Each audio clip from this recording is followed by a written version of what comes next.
So let's get into listing lead conversion. And let me kind of go through some mindset tips and strategies here first. Most of the marketing that I do, it's branded. So the leads are coming in through branded direct response sources. So they're either picking up the phone and calling us, or they're going to this branded website. Let me show it to you again. Uh,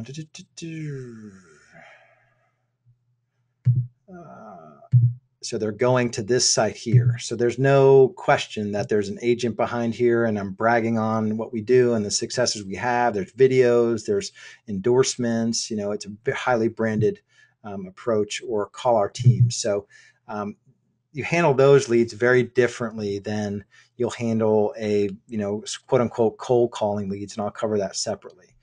You need to be able to handle basic objections with your USPs. So, being able to talk about your cancellation guarantee, you should have a cancellation guarantee. Your buyer database, so you have an active database of buyers. At this point, we have thousands of buyers searching on our different portals in the last 60, 90 days or so. There's literally, I think it's over 4,000 buyers that are on our websites. If you have a team, you need to talk about your team approach and how it's different. And then ultimately just go to the results. If somebody's going to push you, most people, when they call in on branded sources, they're not going to push back a whole lot. So no matter how hot or cold the market, you have to bring some doubt into the mind of the seller prospect, i.e. if you don't use us, because they all think we're the same, but you need to plant the seed in their head that bad things will happen. You'll get less money, is the first thing. It'll be a pain in the ass. You'll find an agent that will screw things up and really get you in a bad situation.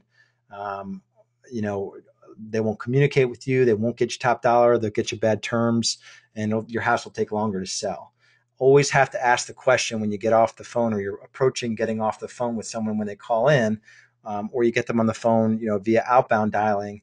Mr. Seller, if you just love our marketing, our approach and everything, and you love me, and you kind of play with this a little bit, and we can agree on a pricing strategy and a commission structure, will you be ready to move forward and get your house on the market when I come out Tuesday at 2 p.m.?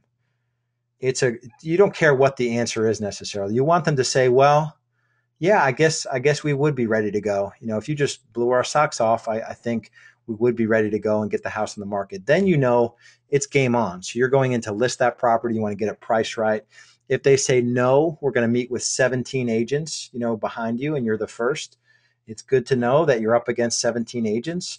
When they say something like that, we are scripted to ask, if you don't mind me asking, which other agents are you talking to? Because I want to know there are a few agents that I know exactly what they do, and we can position the appointment properly. But you have to ask that question every time. Mr. Seller, if you love our marketing plan, our approach, and we agree on a pricing strategy and commission structure, will you be ready to move forward and get your house on the market?